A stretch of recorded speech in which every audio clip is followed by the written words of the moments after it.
Welcome to knockout education way of learning.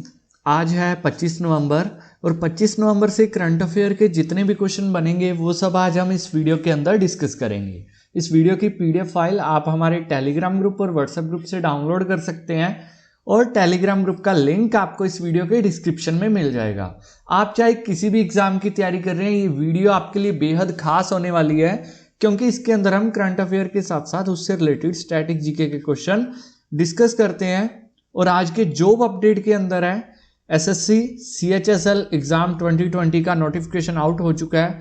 कई दिन हो चुके हैं इस नोटिफिकेशन को आए हुए। क्वालिफिकेशन इसके अंदर +2 चाहिए। लास्ट डेट इसकी 15 दिसंबर है। इसका डिटेल नोटिफिकेशन आपको मेरे टेलीग्राम ग्रुप पे मिल जाएगा। ओके, तो चलिए स्टार्ट करते हैं आज के हमारे फर्स्ट क्वेश्चन से। आज का हमारा फर्स्ट क्वेश्चन है, हाल ही में इंटरनेशनल एमी अवार्ड्स में बेस्ट ड्रामा सीरीज का अवार्ड किसने जीता है? इंटरनेशनल एमी अवार्ड्स में बेस्ट ड्रामा सीरीज का अवार्ड जीता है किसने? दिल्ली क्राइम ने। ये जो आप देख रहे हो दिल्ली क्राइम, ये नेटफ्लिक्स की एक क्या है, एक वेब सीरीज थी। किसकी?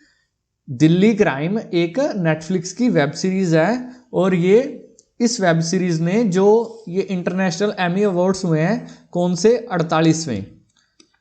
48वें जो इंटरनेशनल एमी अवार्ड्स हुए हैं उसके अंदर बेस्ट ड्रामा सीरीज का अवार्ड जीता है किसने? दिल्ली क्राइम ने। बात करें एमी अवार्ड्स की तो ये 1973 से लगातार हो रहे हैं। 1973 से ये लगातार हो रहे हैं और ये पहली बार है जब 2020 के अंदर ये वर्चुअल माध्यम से आयोजित किए गए हैं। अब आपको डेली वर्चुअल माध्यम सुनते हो तो वर्चुअल माध्यम का मतलब आपको समझ में आ गया होगा कि वर्चुअल माध्यम यानी कि वीडियो कॉन्फ्रेंसिंग, यानी कि ऑनलाइन, जैसे हम गूगल मीट पे करते हैं वैसे ही एक वर्चुअल माध्यम है ये। ओके, दिल्ली क्राइम की बात करें तो ये इस अवार्ड को पाने वाली हमारे भारत की ये पहली वेब सीरीज बन गई है जिसने ये बेस्ट ड्रामा सीरीज का अवार्ड जीता है, दिल्ली क्राइम ने। दिल्ली क्राइम की बात करें तो ये 2012 के अंदर जो निर्भया केस हुआ था उस पर आधारित थी ये दिल्ली क्राइम वेब सीरीज। इसको डायरेक्ट किया था रिची मेहता ने इसको डायरेक्ट किया था और इसके अंदर लीड रोल पे थी, ये जो आप पिक्चर के अंदर देख रहे हो, शेफाली शाह, ये इसके अंदर लीड रोल पर थी और डायरेक्ट किया था इसको रिची मेहता ने। ओके, ये था आज का हमारा फर्स्ट क्वेश्चन। नेक्स्ट क्वेश्चन है, हाल ही में ऑक्सफोर्ड वैक्सीन की कीमत आम लोगों के लिए SII यानी कि सीरम इंस्टीट्यूट इंडिया के द्वारा क्या निर्धारित की गई है? यानी कि जो ऑक्सफोर्ड की वैक्सीन आ रही है जिसके बारे में हमने डिस्कस किया था कि इसने 3rd फेज का जो ट्रायल है वो स्टार्ट कर दिया है। क्या नेम है ऑक्सफोर्ड की वैक्सीन का? कोविशील्ड। इसने इसकी कीमत को अनाउंस किया है किसने? सीरम इंस्टीट्यूट ऑफ इंडिया ने। इसके अंदर इसकी कीमत डिसाइड की है इन्होंने 1000 रुपये। किनके लिए? आम लोगों के लिए। अगर कोई भी लोग पर्सनली ये वैक्सीन लगवाना चाहता है तो उसके लिए 1000 रुपये इसका प्राइस रखा है सीरम इंस्टीट्यूट ऑफ इंडिया ने।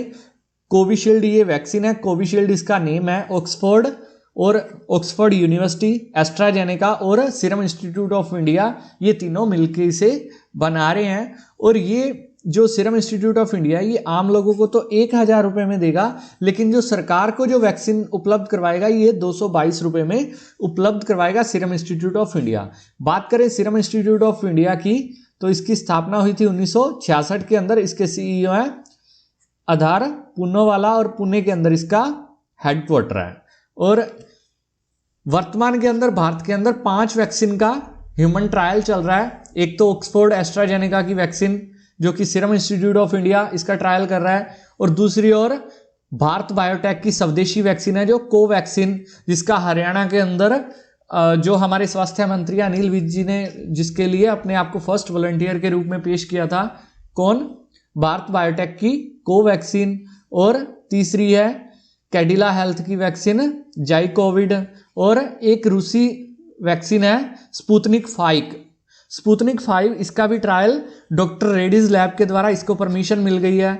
और जो 5th हमारे इंडिया के अंदर ट्रायल चल रहा है बायोलॉजिकल ई की वैक्सीन का चल रहा है। ये 5 वैक्सीन का ट्रायल इंडिया के अंदर चल रहा है। वर्ल्ड के अंदर सबसे टॉप की बात करें तो सब लोगों को ऑक्सफोर्ड यूनिवर्सिटी की जो कोविशील्ड है उससे उम्मीद ज़्यादा है और इसके जो अब तक के परिणाम रहे हैं वो सफल रहे हैं। ओके, ये था कोरोना की वैक्सीन के बारे में।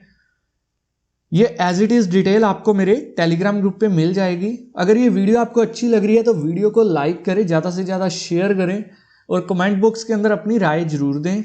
ओके, नेक्स्ट क्वेश्चन है, हाल ही में एक मानव रहित अंतरिक्ष यान चोंग-ई-5 प्रोब चंद्रमा पर भेजने की घोषणा किस देश ने की है? ये घोषणा की है चीन ने। चीन ने चोंग-ई-5 प्रोब मिशन चंद्रमा पर भेजने की घोषणा की है। बात करें इस मिशन की तो इस मिशन के अंदर चीन के द्वारा जो चंद्रमा पर एक पर्वत है लूनार रॉक्स, कौन सा? लूनार रॉक्स, ये एक पर्वत है लूनार रॉक्स, यहां से नमूने इकट्ठे यानी कि वहां से उसका सैंपल लेके आया जाएगा इस मिशन के द्वारा। अगर ये चाइना इसके अंदर सक्सेसफुल हो जाता है इस मिशन के अंदर, तो चाइना, अमेरिका और रूस के बाद थर्ड ऐसी कंट्री बन जाएगी जो कि चंद्रमा से सैंपल कलेक्ट करने में सफल हुए हैं। इससे पहले दो ही देश हैं, अमेरिका और रूस, इन्होंने ऑलरेडी लूनार रॉक से क्या है, सैंपल कलेक्ट कर लिए हैं। ओके, बात करें चंद्रमा की, बात कर रहे हैं तो चंद्रमा पर अब तक कुल 12 अंतरिक्ष यात्रियों ने कदम रखा है। अब तक कुल 12 अंतरिक्ष यात्रियों ने चंद्रमा की सतह पर कदम रखा है। पहले थे 1969 के अंदर नील आर्मस्ट्रॉन्ग जो कि अमेरिका से थे, वो पहले व्यक्ति थे जिन्होंने चंद्रमा की सतह पर कदम रखा था।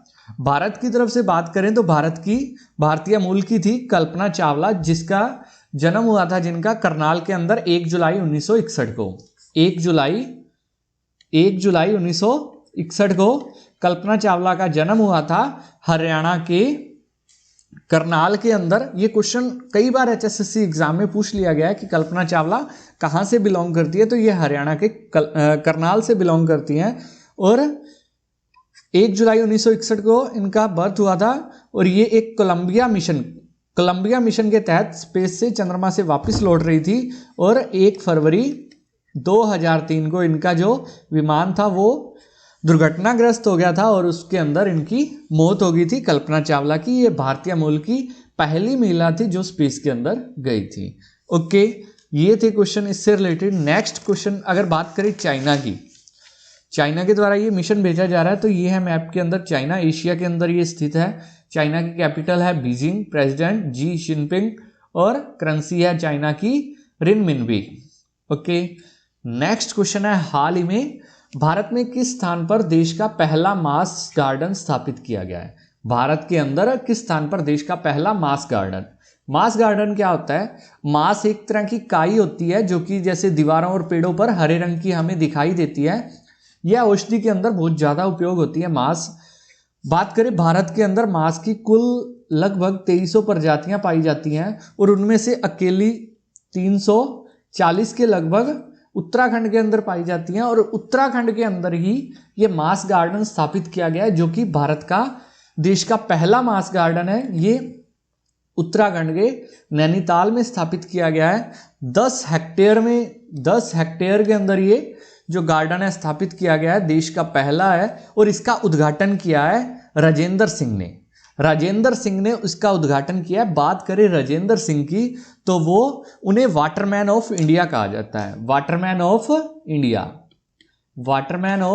इंडिया, ये term Waterman of India Rajendra Singh को कहा जाता है। क्यों कहा जाता है? क्योंकि जो जल संरक्षण के अभियान के अंदर वो सबसे एक्टिविस्ट पर्सन है, उन्हें ये टैग मिला हुआ है Waterman of the India Rajendra Singh को। उन्होंने इस पार्क का उद्घाटन किया है। ये उत्तराखंड के नैनीताल में हुआ है। बात करें उत्तराखंड की तो ये है मैप के अंदर उत्तराखंड की कैपिटल है देहरादून और गैरसैंण। देहरादून तो विंटर कैपिटल है और गैरसैंण समर कैपिटल है। गवर्नर है बेबी रानी मौर्य और चीफ मिनिस्टर है त्रिवेंद्र सिंह रावत। और उत्तराखंड से एक क्वेश्चन अक्सर एग्जाम में पूछा जाता है कि फूलों की घाटी कहाँ स्थित है, तो फूलों की घाटी उत्तराखंड के अंदर स्थित है। नेक्स्ट क्वेश्चन है, हाल ही में भारतीय नौसेना में कौन सा विमान शामिल हुआ है? भारतीय नौसेना के अंदर बोइंग P-8I शामिल हुआ है। ये बात करें इस विमान की तो ये हमने अमेरिका से 2016 के अंदर डील की थी, जिसके अंदर ये 4 विमान हमें दिए जाने थे, उसमें से एक ये 2020 जून जुलाई में देना था, जो कि कोरोना वायरस के कारण अब दिया गया, और जो शेष हमारे 3 है 2021 तक भारत को सौंप दिए जाएंगे। ये इसके बारे में एज इट इज पूरी डिटेल है जो आपको मेरे टेलीग्राम ग्रुप पे मिल जाएगी। अब बात नौसेना की हो रही है, तो नौसेना के प्रमुख है एडमिरल करमबीर सिंह। नेक्स्ट है, हाल ही में 5वें इंडिया इंटरनेशनल चेरी ब्लॉसम महोत्सव को कोविड-19 महामारी के कारण रद्द कर दिया गया। यह फेस्टिवल कहाँ आयोजित किया जाता है? जो ये इंटरनेशनल चेरी ब्लॉसम महोत्सव है, ये हर साल मेघालय के अंदर इसको आयोजित किया जाता है। मेघालय के अंदर 5वें इंडिया को ये कोरोना वायरस के कारण इसे स्थगित कर दिया गया है। बात करें मेघालय की, ये है मैप के अंदर मेघालय की कैपिटल है शिलोंग, गवर्नर सत्यपाल मलिक और सीएम है यहाँ के कॉनराड संगमा यहाँ के सीएम है। मेघालय ये बांग्लादेश के बिल्कुल ऊपर नॉर्थ में स्थित है, और ये जो महोत्सव है ये मेघालय की कैपिटल शिलोंग में आयोजित होता है। इस बार कोरोना वायरस के कारण इसे रद्द कर दिया गया है। नेक्स्ट क्वेश्चन है, हाल ही में G20 शिखर सम्मेलन की 2023 की मेजबानी किसे मिली है? बात करें G20 शिखर सम्मेलन की अध्यक्षता की, तो जो 2020 चल रहा है, 2020 के अंदर सऊदी अरब ने इसकी मेजबानी की। बात करें 2021 की, तो 2021 के अंदर इसे इटली को इसकी मेजबानी मिली है। 2022 और 2023 की बात करें और 2024 की, 2022 की मिली थी पहले किसे? भारत को, और 2023 की मिली थी इंडोनेशिया को। लेकिन भारत और इंडोनेशिया ने ये अपनी जो मेजबानी है ये आपस में अब क्या कर लिया, एक दूसरे के साथ कन्वर्ट कर लिया है। अब इंडोनेशिया 2022 के अंदर G20 की मेजबानी करेगा और भारत 2023 के अंदर इसकी मेजबानी करेगा। यानी कि 2023 के अंदर भारत G20 शिखर सम्मेलन की क्या करेगा? अध्यक्षता करेगा। और 2024 की बात करें तो 2024 में ब्राजील को मिली है। ये है G20 कंट्रीज। G20 का ग्रुप है जिसके अंदर 19 देश प्लस एक यूरोपियन यूनियन शामिल है। 2021 की इटली कर रहा है, 2022 की करेगा अब इंडोनेशिया, और 2023 की करेगा इंडिया, और 2024 की करेगा कौन? ब्राजील। 2024 के अंदर ब्राजील। ओके, ये था G20 के बारे में। नेक्स्ट है, हाल ही में किस राज्य के पूर्व मुख्यमंत्री तरुण गोगोई का निधन हुआ है? ये थे असम के पूर्व मुख्यमंत्री, इनका हाल ही में निधन हुआ है, तरुण गोगोई जी। बात करें असम की, तो असम के चीफ मिनिस्टर हैं सर्बानंद सोनोवाल, कैपिटल है असम की दिसपुर, और गवर्नर है जगदीश मुखी।